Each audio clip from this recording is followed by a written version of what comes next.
Can you heal your relationship with food without gaining weight? This is probably the question I get asked most often. And I get it, because if you've been using food rules and restriction to manage your weight for years, the idea of letting go of that control feels terrifying. What if you gain weight? What if you never stop eating? What if food freedom means losing all the progress that you've made? Hi, I'm Sarah, a certified holistic health coach who specializes in helping women heal their relationship with food. And this question used to keep me up at night as well. When I was deep in my own food obsession, the idea of letting go of control felt impossible. I was convinced that without strict rules, I'd gain weight and lose myself completely. In this video, I'm going to give you the honest answer, explain what actually happens during the healing process, and help you understand why this fear might be keeping you stuck in the very cycle that's making weight management harder. But first, let me acknowledge why the question matters so much. Your fear of weight gain isn't irrational. It's completely understandable. You've been taught that weight control equals food control. For years, maybe decades even, restriction has been your primary weight management strategy. Even if it hasn't worked long term, it's given you a sense of control.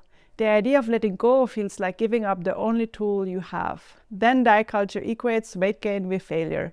We live in a culture that ties thinness to health, success, and worthiness. The fear isn't just about appearance, it's about your entire sense of self. So you might have tried food freedom before and gained weight. For example, maybe you've attempted intuitive eating and gained weight.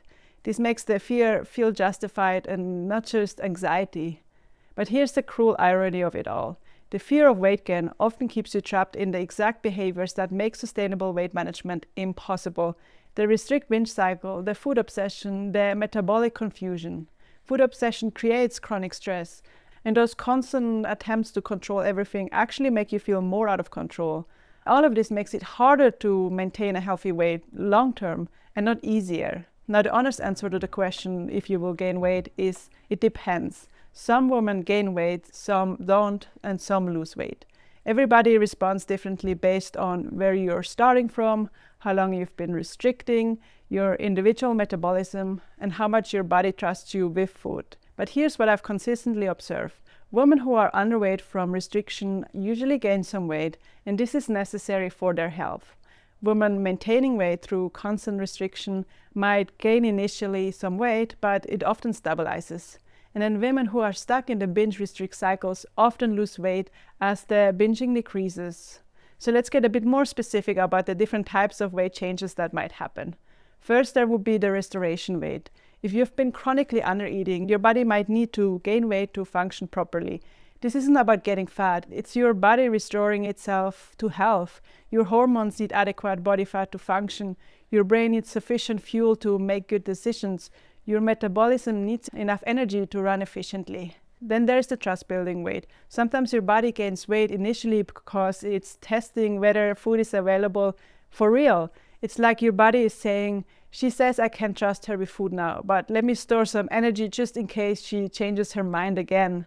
And this often stabilizes once your body truly believes that food will always be available. Then there's the inflammation reduction weight.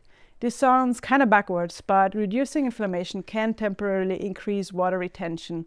As your body heals from the stress of restriction, it might hold on to water weight while repairing. This usually resolves within a few months automatically.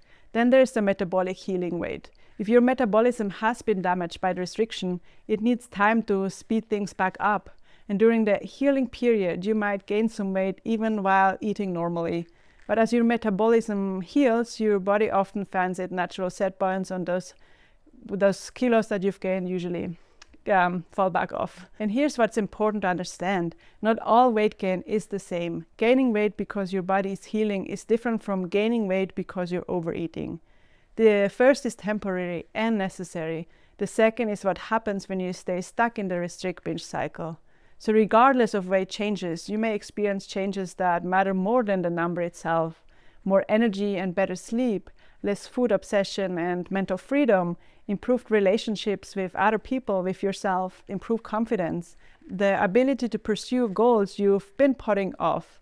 And many women tell me, even if I gain weight, I would never go back because this freedom feels so much better. So the real question isn't will I gain weight? The real question is what is the cost of staying where I am? Because maintaining your current weight through food obsession, constant restriction, and the binge restrict cycle isn't actually sustainable. Most women in this cycle gain weight over time anyway, but they also lose years of their life to food thoughts and body anxiety. Let's get honest about what your current approach is actually costing you. First up is your mental energy. How much time do you spend thinking about food, planning meals, feeling guilty about eating? That's mental space you could be using for your career, relationships, hobbies, and dreams. Then there's the physical health that suffers or that costs you. The restrict-binge cycle creates metabolic confusion and slower metabolism, hormone imbalances that affect your mood and your energy, digestive issues from inconsistent eating, chronic stress from food anxiety. Then there's your emotional well-being that also suffers. So food obsession creates constant anxiety around eating, shame and guilt about normal human needs, social isolation to maintain that control around food, not going out for dinner because you're scared about what you're gonna eat or falling out of control. Then the disconnection from your body's wisdom. And you're also losing out on your life experiences, because how many dinners have you skipped before?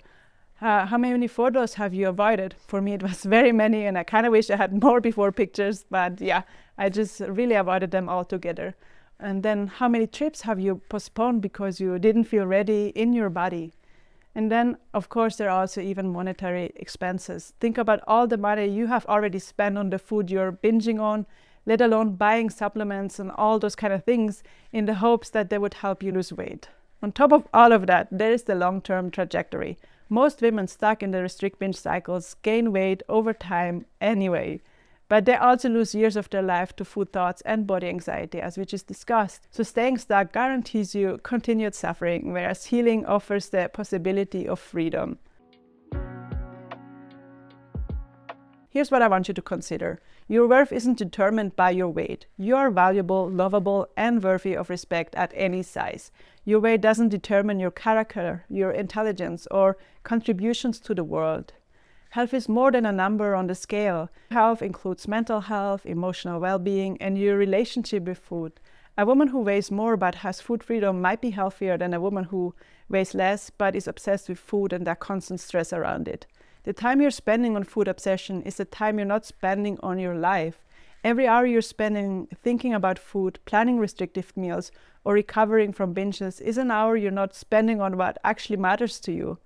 And your body has wisdom that you have forgotten how to hear or how to listen to. Your body knows how to maintain a healthy weight when you're not fighting it, but you have to be willing to listen to the signals instead of overriding them with rules. Healing is always worth the risk. Even if healing a relationship with food involves some weight changes, the freedom on the other side is invaluable. You get your mental space back, you get your life back, you get yourself back. Here's how to think through all of this and making the decision that's right for you. Consider your current quality of life. Are you happy with how much mental energy food takes up? Can you maintain your current weight and eating patterns for the, let's say, next 10 years without the constant effort and feeling exhausted or obsessed? If the answer is no, then your current approach isn't actually working. Think of the long term and not the short term. Where do you want to be in 5 years? Still fighting the same food battles or living your life with genuine food freedom, even if your weight is a little bit different? Or what would you do with your life if you've never had to think about food again? What goals would you pursue? What risk would you take? Staying in the binge restrict cycle guarantees continued food obsession. Healing your relationship with food might involve weight changes, yes, but it offers the possibility of true freedom. So ask yourself, what's your biggest fear about gaining weight? Is it the health related? Is it appearance related? Is it social acceptance? Understanding your specific fears around weight gain can help you address them directly. Remember, you can always adjust the course. Healing your relationship with food doesn't mean that you can never focus on those health or weight loss goals again, but it means approaching them from self-care rather than self-control. Many women find that once they heal their relationship with food, they can pursue health goals more effectively because they're not fighting their body. Then, on top of that, get support for the journey. This process is easier with guidance from someone who understands both the healing process and the weight concerns. So consider working with a coach or therapist who specializes in food freedom. Then trust your intuition when making the choice of what matters to you. Deep down, you probably know whether your relationship with food is sustainable. If you're asking this question, part of you is already ready for something different. So if you're asking whether you can heal your relationship with food without gaining weight, I want you to know that your concern is completely valid. But I also want you to consider this. What if the fear of gaining weight is the very thing keeping you stuck in the patterns that make you feel miserable? What if healing your relationship with food, even if it involves some changes in your weight, actually makes you healthier and happier in the long run? You deserve to live without food obsession.